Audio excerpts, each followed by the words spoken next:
Hi guys, welcome to ఎస్మీ talks. ఈరోజు వీడియోలో BOWP ఎలా అప్లై చేయాలో చూపిస్తాను.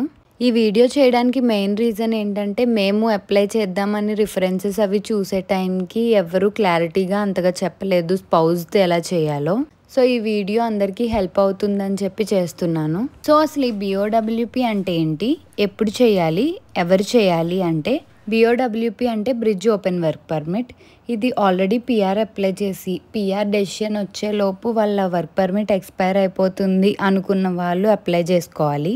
సో మనం PR అప్లికేషన్ పెట్టాక మనకి AOR వస్తుంది, దాన్ని బేస్ చేసుకొని మనం BOWP అప్లై చేస్తాము. సో ఇప్పుడు ప్రాసెస్ స్టార్ట్ చేయడానికి GCకి లాగిన్ అయ్యి apply to come to Canada click చేయాలి. తర్వాత మనం visitor visa, study or work permit మీద క్లిక్ చేస్తాము. అండ్ ఇప్పుడు ఈ క్వశ్చనరీ ఫిల్ చేయాలి. సో ఫస్ట్ వచ్చేసి మనం కెనడా ఎందుకు వస్తున్నామంటే వర్క్ కోసం. ఇది వర్క్ పర్మిట్ ఎక్స్టెన్షన్ కాబట్టి temporary more than 6 months. And మనకు పాస్పోర్ట్ ఇష్యూ చేసిన కంట్రీ ఇండియా. ఇప్పుడు మనం ఇక్కడ నుంచి అప్లై చేస్తున్నాం కాబట్టి మనం ఉండే కంట్రీ కెనడా. సో ఇది వచ్చేసి మనం ఆల్రెడీ పర్మనెంట్ రెసిడెంట్గా ఉన్న స్టేటస్ ఉన్న ఫ్యామిలీ మెంబర్తో మనం అకంపెనీ అయ్యి వస్తున్నామా అంటే నో. అండ్ మన డేట్ ఆఫ్ బర్త్ ఎంటర్ చేయాలి. ఇది వచ్చేసి US సిటిజన్షిప్ ఉంటే ఎస్ అని పెట్టాలి. అండ్ మన కరెంట్ ఇమిగ్రేషన్ స్టేటస్ వర్కర్ కాబట్టి వర్కర్. ఈ క్వశ్చన్స్ ఒకసారి చూసి వీటిల్లో మీకు ఏదైనా రిలేటెడ్గా అనిపిస్తే ఎస్ పెట్టండి, లేదా నో. మీ స్పౌస్ స్టడీ పర్మిట్ మీద ఉంటే కనుక ఇది ఎస్. అండ్ ఫస్ట్ది మీకు ఆల్రెడీ ITA వచ్చి ఉంటే ఎస్. అండ్ మీరు PR అప్లికేషన్ సబ్మిట్ చేశారా అంటే ఎస్. అండ్ మీకు జాబ్ ఆఫర్ లెటర్ ఉంటే ఎస్ అని పెట్టండి. సో మన స్టేటస్ మ్యారీడ్ అయితే మ్యారీడ్ అని పెట్టండి. దీనికి మీ ప్రావిన్స్ పిక్ చేసుకోండి. నాది నోవా స్కోషియా, సో నేను అదే పిక్ చేసుకున్నాను. ఇక్కడ మనకి 3 ఆప్షన్స్ వచ్చాయి. మనది వర్క్ పర్మిట్ ఎక్స్టెన్షన్ కాబట్టి ఓపెన్ వర్క్ పర్మిట్ సెలెక్ట్ చేసుకుంటాము. ఇది వచ్చేసి మీరు ఆల్రెడీ కెనడాలో స్టేటస్ ఉన్న ఫ్యామిలీ మెంబర్తో అకంపెనీ అవుతున్నారా అంటే నో. సో ఇక్కడ మన ప్రెజెంట్ ఉన్న వర్క్ పర్మిట్ ఎప్పుడు ఎక్స్పైర్ అవుతుంది అనేది year, month and day enter చేస్తాము. లాస్ట్ 12 monthsలో IRCC వాళ్ళకి మెడికల్స్ ఇచ్చుంటే ఎస్, లేదంటే నో.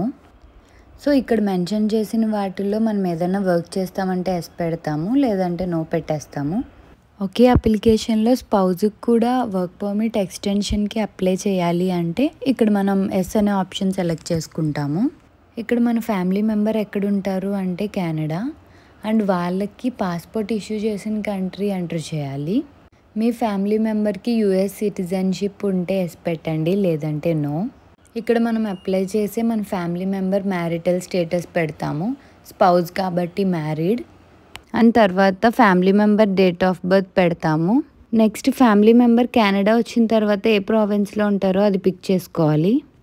అండ్ నెక్స్ట్కి వెళ్తే family member current immigration status ఏంటి, వర్క్ పర్మిట్ కాబట్టి వర్కర్. ఈ ఆప్షన్కి మన వర్క్ పర్మిట్ కాబట్టి apply for or extend and open work permit option పెడతాము. ఇదేంటంటే మీ ఫ్యామిలీ మెంబర్ స్టేటస్ రీస్టోర్ చేసుకుంటున్నారా అనేది క్వశ్చన్. అంటే రీస్టోర్ అంటే ఏంటంటే ఆల్రెడీ మన వర్క్ పర్మిట్ ఎక్స్పైర్ అయిపోయి ఇప్పుడు స్టేటస్ రీస్టోర్ చేసుకుంటే కనుక ఎస్ పెట్టాలి, లేదంటే నో. మీ ఫ్యామిలీ మెంబర్ లాస్ట్ 1 yearలో కనుక మెడికల్స్ ఇస్తే ఎస్. ఇది మీకు రిలేటెడ్గా ఉంటే ఎస్ పెట్టండి. ఈ క్వశ్చన్ మీకు రిలేటెడ్గా అనిపిస్తే ఎస్ పెట్టండి, లేదంటే నో పెట్టండి. మీ ఫ్యామిలీ మెంబర్ ఈ లిస్ట్ ఆఫ్ జాబ్స్లో ఏదన్నా జాబ్ చేస్తారు అంటే ఎస్ పెట్టుకుంటాము. అండ్ మీ ఫ్యామిలీ మెంబర్ లాస్ట్ 10 yearsలో బయోమెట్రిక్స్ కనుక ఇచ్చుంటే ఎస్ పెట్టండి. ఇది వచ్చేసి yes, I will be paying my family members application fee. మీరు ఇంకా వేరే ఫ్యామిలీ మెంబర్కి కూడా అప్లికేషన్ పెట్టాలంటే ఎస్ పెట్టండి. మీరు ఎవరికన్నా మీ అప్లికేషన్ యాక్సెస్ ఇస్తున్నారు అంటే ఎస్ పెట్టండి. ప్రిన్సిపల్ అప్లికెంట్ బయోమెట్రిక్స్ పాస్ట్ 10 yearsలో ఇచ్చుంటే కనుక ఎస్. అండ్ మనం ఫీ పే చేస్తాం కాబట్టి ఎస్ పెడతాము. అండ్ మనం డిజిటల్ కాపీ ఆఫ్ డాక్యుమెంట్స్ కూడా ఇస్తాము, సో ఎస్ పెడుతున్నాము. మనది ఆన్లైన్ అప్లికేషన్ కాబట్టి కార్డ్తో పే చేస్తాం కాబట్టి ఎస్ పెడుతున్నాము. సో ఒకసారి మనం ఈ క్వశ్చనరీ అంతా రీచెక్ చేసుకుని తర్వాత కంటిన్యూ కొడతాము. ఇంకా మనం ఈ పేజ్లోనే డాక్యుమెంట్స్ అప్లోడ్ చేయాలి. సో మనం ఫస్ట్ డాక్యుమెంట్ నుంచి స్టార్ట్ చేద్దాము. దీనికి మనం ఈ లింక్ మీద క్లిక్ చేస్తే మనకి ఫైల్ డౌన్లోడ్ అవుతుంది. సో దీంట్లో ఫస్ట్ మనం మన వర్క్ పర్మిట్ మీద ఉన్న UCI నెంబర్ ఎంటర్ చేయాలి. తర్వాత మనకి ఏ లాంగ్వేజ్లో సర్వీస్ కావాలి, ఇంగ్లీష్. అండ్ మనది వర్క్ పర్మిట్ ఎక్స్టెన్షన్ కాబట్టి ఫస్ట్ ఆప్షన్ పిక్ చేసుకుంటాము. సో తర్వాత మన ఫ్యామిలీ నేమ్, ఆ తర్వాత మన పాస్పోర్ట్లో ఉన్న గివెన్ నేమ్ ఎంటర్ చేస్తాము. ఇంకా మనకేమైనా నిక్ నేమ్స్ ఉన్నాయా అంటే నో. నెక్స్ట్ క్వశ్చన్ వచ్చేసి జెండర్ పిక్ చేసుకుంటాము. తర్వాత డేట్ ఆఫ్ బర్త్ ఎంటర్ చేయాలి. నెక్స్ట్ మనం ప్లేస్ ఆఫ్ బర్త్ ఎంటర్ చేస్తాము. తర్వాత కంట్రీ అండ్ సిటిజన్షిప్ కూడా ఎంటర్ చేస్తాము. నెక్స్ట్ వచ్చేసి ఆటోమేటిక్గా కెనడా అని వచ్చేస్తుంది. తర్వాత మన స్టేటస్ ఏంటో ఎంటర్ చేస్తాము. తర్వాత ఆ స్టేటస్ ఎప్పటి నుంచి ఎప్పటి వరకు ఉంటుందో ఎంటర్ చేస్తాము. నెక్స్ట్ ఆప్షన్ వచ్చేసి నో పెడతాము. తర్వాత మన మ్యారిటల్ స్టేటస్ పెట్టాలి. ఒకవేళ మ్యారీడ్ అయితే మ్యారీడ్ అని పిక్ చేసుకొని మ్యారేజ్ డేట్ పెడతాము. కింద కాలంలో మీ spouse family name and given name enter చేస్తాము. అండ్ నెక్స్ట్ ఆప్షన్ నో పెడతాము. అదేంటంటే మీకు ఇంతకుముందు వేరే మ్యారేజ్ అయిందా అనేది క్వశ్చన్. సో నో పెడతాము. అండ్ మన మదర్ టంగ్ ఏంటో పిక్ చేసుకోవాలి. తర్వాత మనం ఏ లాంగ్వేజ్లో ఎక్కువ కమ్యూనికేట్ అవ్వగలమంటే ఇంగ్లీష్. మీరు ఐఎల్స్ రాసి ఉంటే ఎస్ పెట్టండి, లేదంటే నో. ఇక్కడ మీ పాస్పోర్ట్ నెంబర్ ఎంటర్ చేసి అది ఏ కంట్రీలో ఇష్యూ చేశారు, issue date and expiry date పెట్టాలి. పాస్పోర్ట్ కాకుండా ట్రావెల్ డాక్యుమెంట్స్ ఉంటే దానికి ఎస్ పెట్టి డీటెయిల్స్ ఎంటర్ చేయాలి. అండ్ మీకు కనుక యూఎస్పిఆర్ కార్డు ఉంటే ఎస్ పెట్టండి, లేదంటే నో. అండ్ నెక్స్ట్ వచ్చేసి కెనడాలో మీ మెయిలింగ్ అడ్రస్ రాయాలి. Mailing address same as residential address అయితే ఎస్ పెట్టండి. అండ్ నెక్స్ట్ మీ టెలిఫోన్ నెంబర్ రాయాలి. ఆల్టర్నేటివ్ టెలిఫోన్ నెంబర్ ఉంటే అది కూడా ఎంటర్ చేయండి. ఫ్యాక్స్ నెంబర్ ఉంటే fax number and email address enter చేస్తాము. సో నెక్స్ట్ వచ్చేసి మీరు ఫస్ట్ టైం కెనడా ఏ డేట్లో ల్యాండ్ అయ్యారో అది ఎంటర్ చేసి ఏ ప్లేస్లో ల్యాండ్ అయ్యారో అది ఎంటర్ చేస్తాము. అండ్ కెనడా ఎందుకు మూవ్ అయ్యాము అంటే వర్క్ కోసం. రీసెంట్గా ఎక్కడికైనా వెళ్ళి కెనడా వచ్చాము అంటే ఆ డేట్ అండ్ ప్లేస్ వేయాలి. నెక్స్ట్ వచ్చేసి మనం ఏ పర్మిట్ మీద ఉన్నామో దాని మీద ఉన్న డాక్యుమెంట్ నెంబర్ ఎంటర్ చేయాలి. అండ్ ఇది ఓపెన్ వర్క్ పర్మిట్. ఈ సెక్షన్ అంతా మనం స్కిప్ చేయొచ్చు. ఇన్ కేస్ పిఎన్పి ఉంటే ఎస్ పెట్టండి. And me latest educational details enter చేయాలి, ఎప్పటి నుంచి ఎప్పటిదాకా. And me field and level of study, college name, city, country and state enter చేస్తాము.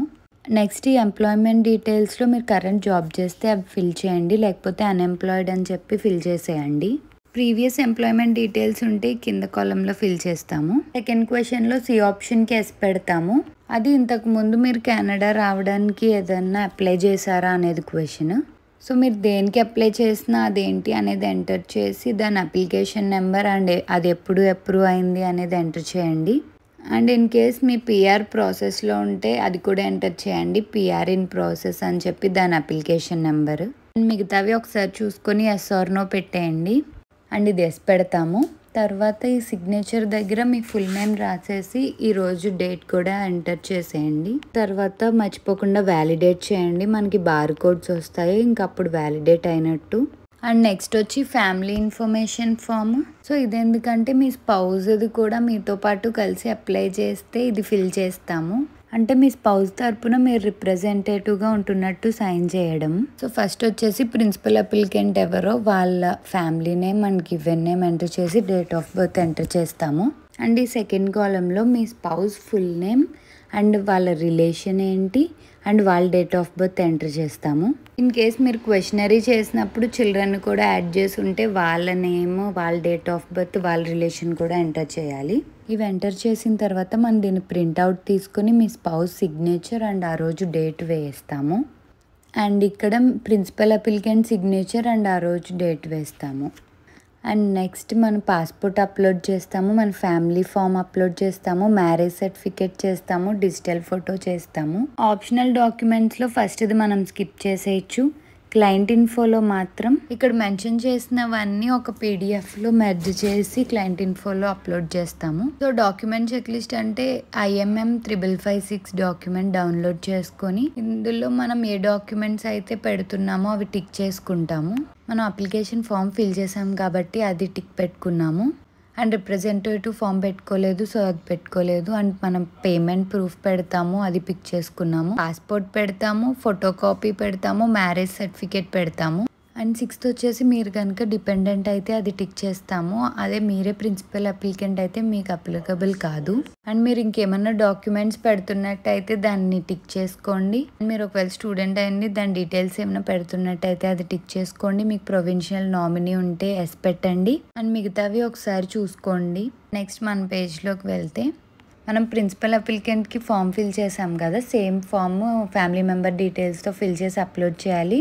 అండ్ పాస్పోర్ట్ మొత్తం స్కాన్ చేసి అప్లోడ్ చేస్తాము. నెక్స్ట్ ఆప్షనల్ డాక్యుమెంట్స్లో ఫస్ట్ది అవసరం లేదు. ఈ క్లయింట్ ఇన్ఫోలో ఈ డాక్యుమెంట్స్ అన్నీ ఒక పీడిఎఫ్లో మెర్జ్ చేసి అప్లోడ్ చేయాలి. అన్నీ అప్లోడ్ చేసిన తర్వాత ఒకసారి మొత్తం అప్లోడ్ చేశారో లేదో అన్నీ క్రాస్ చెక్ చేసుకోండి. తర్వాత మనకు టోటల్ ప్రైస్ చూపిస్తుంది. ఇక్కడ సబ్మిట్ బటన్ వస్తుంది, దాని మీద క్లిక్ చేస్తే మీరు అమౌంట్ పే చేయాలి. పే చేసిన తర్వాత ఆటోమేటిక్గా సబ్మిట్ అయిపోతుంది. అండ్ మీకు ఈ వీడియో హెల్ప్ఫుల్గా అనిపిస్తే లైక్ చేయండి. And thanks for watching the video.